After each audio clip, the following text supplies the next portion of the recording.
Selamat pagi bosku, jumpa kembali bersama saya Cecilia dari Pilar Mas Investindo Sekuritas. Touch your heart, touch your profit. Nah, seperti biasa kita akan mulai saja nih market review kita hari ini, Kamis 18 Februari 2021 dengan episode Secangkir Kopi bersama BI. Maka dari itu jangan kemana-mana ya bosku, tetap di channel Pilar Mas Investindo Sekuritas. Touch your heart, touch your profit. Pionir Sekuritas Channel di Indonesia.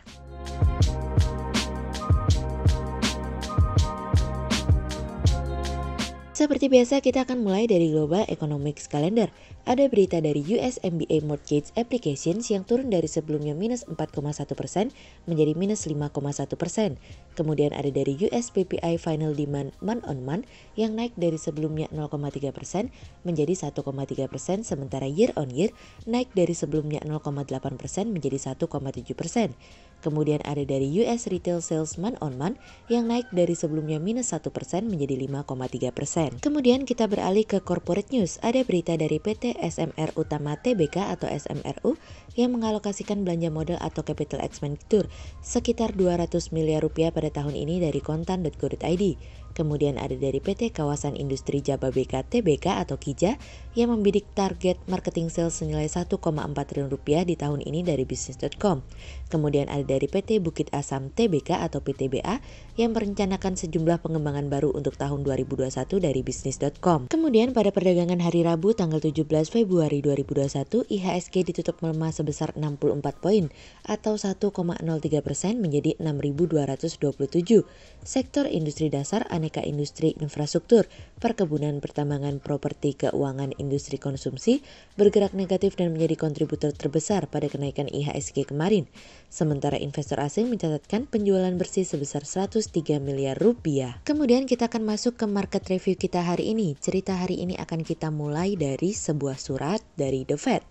Dalam sebuah surat yang berjudul FOMC Minutes Meeting pada bulan Januari lalu, beberapa pejabat The Fed mengatakan bahwa mereka membutuhkan waktu yang lebih lama sebelum pada akhirnya The Fed mengurangi program pembelian obligasi.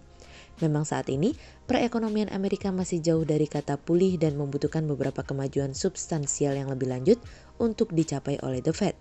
The Fed juga mengatakan bahwa pasar tenaga kerja saat ini masih sangat jauh dari level yang diharapkan karena hingga saat ini hampir 10 juta pekerjaan masih di bawah level yang berlaku sebelum pandemi wabah virus corona dimulai. Prospek vaksinasi yang mulai diberikan kepada masyarakat di Amerika terus menambah spekulasi investor terkait dengan kapan The Fed akan melakukan pengurangan program pembelian obligasinya yang dimana saat ini masih berjalan dengan nominal 120 miliar dolar per bulan.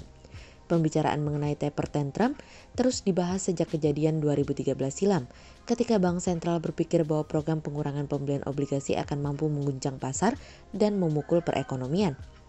Saat ini, target dari The Fed adalah lapangan kerja penuh ditambah dengan target inflasi 2%.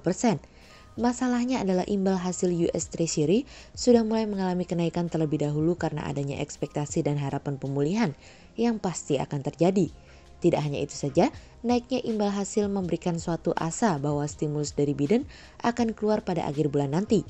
Ditambah dengan bantuan dari Kongres Demokrat yang akan mengesahkan langkah-langkah bantuan fiskal untuk mempercepat fase pemulihan ekonomi. Para pelaku pasar dan investor sejauh ini menyatakan bahwa prospek program vaksin masih berjalan dengan sangat baik. Stimulus yang siap untuk diberikan meskipun belum tahu itu kapan, memberikan sebuah proyeksi bahwa perekonomian jangka menengah pun ikut membaik. Para gubernur bank sentral memberikan perhatian lebih kepada beberapa variabel bebas yang dapat meningkatkan inflasi dalam kurun beberapa bulan mendatang, karena vaksinasi akan terus mendorong meningkatkan kekebalan dalam populasi, sehingga mendorong perekonomian untuk dibuka kembali yang tentu saja akan menyebabkan inflasi. Oleh sebab itu kami melihat bahwa prosesnya masih sangat panjang. Penyebaran vaksin bukan berarti semua perekonomian akan membaik seperti membalikan telapak tangan.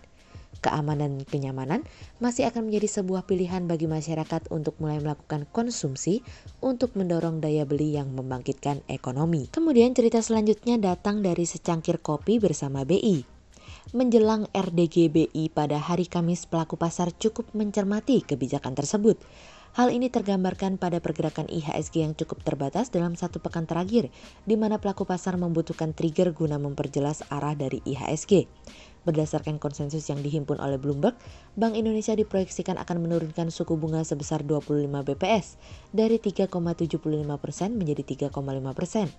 Sejalan dengan penurunan yang diproyeksikan tersebut, suku bunga pinjaman dan simpanan juga diproyeksikan mengalami penurunan sebesar 25 bps.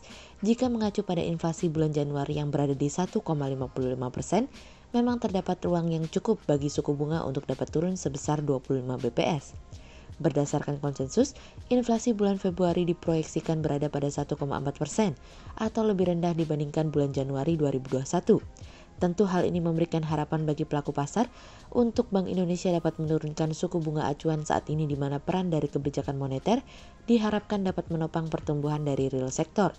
Fokus Bank Indonesia dalam membantu sektor bisnis untuk berekspansi juga ikut mengalami tekanan yang cukup besar, di mana indeks keyakinan bisnis masih belum pulih. Sehingga hal tersebut memberikan tekanan pada perlambatan kredit sepanjang 2020. Kinerja kredit bulan Desember mengalami perlambatan sebesar minus 2,4% year on year. Tentu ini menjadi pertanyaan besar bagi pelaku pasar, di mana dukungan dari Bank Sentral terkait penurunan suku bunga belum dapat memberikan kepercayaan para pelaku usaha untuk dapat berekspansi.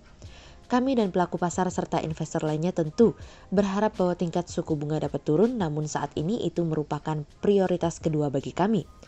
Prioritas pertama kami justru menantikan surat sakti dari Bank Indonesia terkait dengan kebijakan transparansi net interest margin perbankan. Hal ini menjadi cikal bakal dasar bagi perbankan untuk memberikan tingkat suku bunga kreditnya. Dan perbankan merupakan salah satu sektor sentral untuk melakukan stimulus kredit yang mampu membantu Indonesia untuk dapat pulih, khususnya bagi sektor UMKM yang dimana memberikan kontribusi terbesar. Oleh sebab itu tentu saja kami berharap Bank Indonesia dapat segera mengeluarkan surat sakti tersebut, dan tidak ada salahnya bukan bank sesekali mengeluarkan tingkat suku bunga kredit rendah, bukan hanya untuk bank itu sendiri tapi juga untuk pemulihan ekonomi Indonesia. NPL tetap menjadi perhatian utama, resiko tetap tidak bisa dihilangkan, namun kami percaya setiap resiko yang ada harus dikelola agar tetap terjaga, dan di sanalah tugas perbankan untuk menjaganya. Yuk, sembari menikmati secangkir kopi, tidak ada salahnya menanti BI.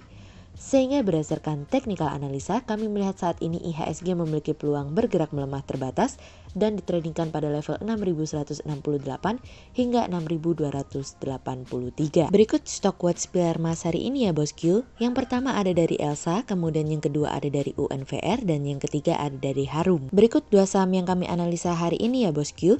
Yang pertama ada dari Kija atau PT Kawasan Industri Jababeka Tbk yang memiliki target marketing sales senilai 1,4 triliun rupiah di tahun ini.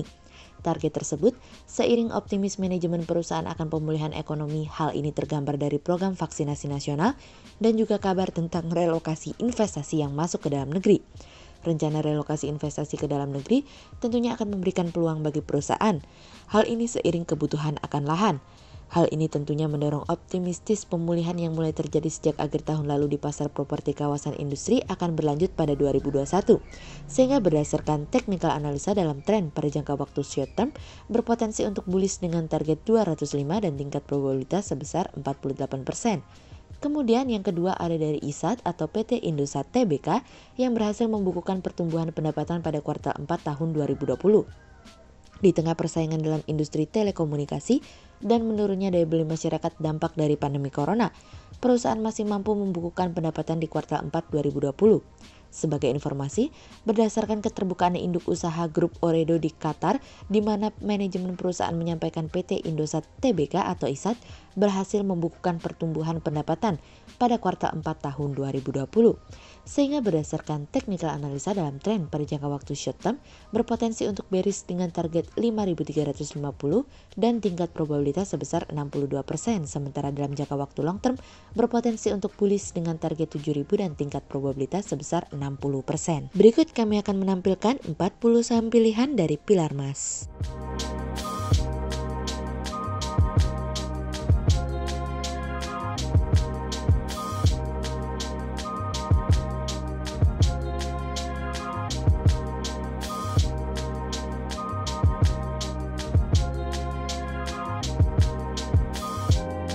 Sekian untuk review market kita kali ini ya bosku. Untuk info lebih lengkapnya bosku bisa download PDF dengan klik link di bawah video ini, atau bisa juga langsung akses ke website kami di www.pilarmas-investindo.co.id.